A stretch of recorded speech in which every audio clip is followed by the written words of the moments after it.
সালামু আলাইকুম। কেমন আছেন সবাই? আশা করি সকলে ভালো আছেন। তো ভিডিওতে দেখতে পাচ্ছেন পারমাণবিক চুল্লি। এটা হচ্ছে রূপপুর পারমাণবিক বিদ্যুৎ কেন্দ্র চুল্লি, যেটা পাকশি স্টেশন থেকে যাওয়ার সময় মোবাইলে ভিডিওটি ধারণ করছি। আমি যাচ্ছিলাম রাজশাহী থেকে ট্রেনে খুলনায়। তো আসলে কোনোদিন নেমে দেখা হয়নি হার্ডিন ব্রিজ। হার্ডিন ব্রিজও দেখা হয়নি। রূপপুর পারমাণবিক বিদ্যুৎ কেন্দ্রটা নতুন, সেটাও দেখা হয়নি।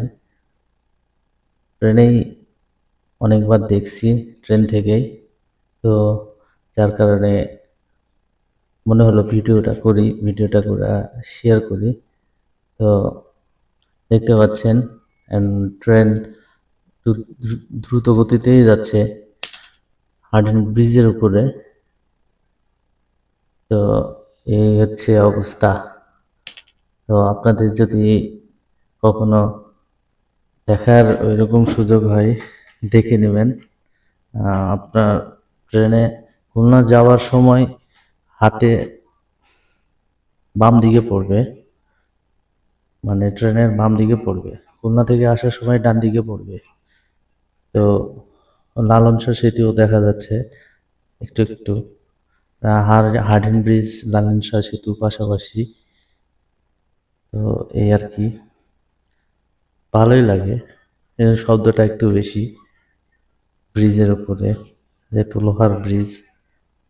তো এই তো দেখা যাচ্ছে রূপপুর পারমাণবিক বিদ্যুৎ কেন্দ্রের আশেপাশের এরিয়া। মন চাই একবার নেমে দেখি, কিন্তু আসলে ওইরকম সুযোগ হয়নি। ইনশাল্লাহ হবে। শুনছি এখানে নাকি আপনার রাশিয়ান সিটি, রাশিয়ানরা অনেক বসবাস করে, যারা রূপপুর পারমাণবিক বিদ্যুৎ কেন্দ্রে চাকরি করে তারা বসবাস করে রাশিয়ান সিটি। ইচ্ছা আছে একদিন ঘোরার, এই আর কি। তো দেখবেন ভিডিওটি, যদি ভালো লাগে তাহলে শেয়ার দিবেন, কমেন্ট করবেন। ঠিক আছে, ধন্যবাদ। ভালো থাকবেন সবাই।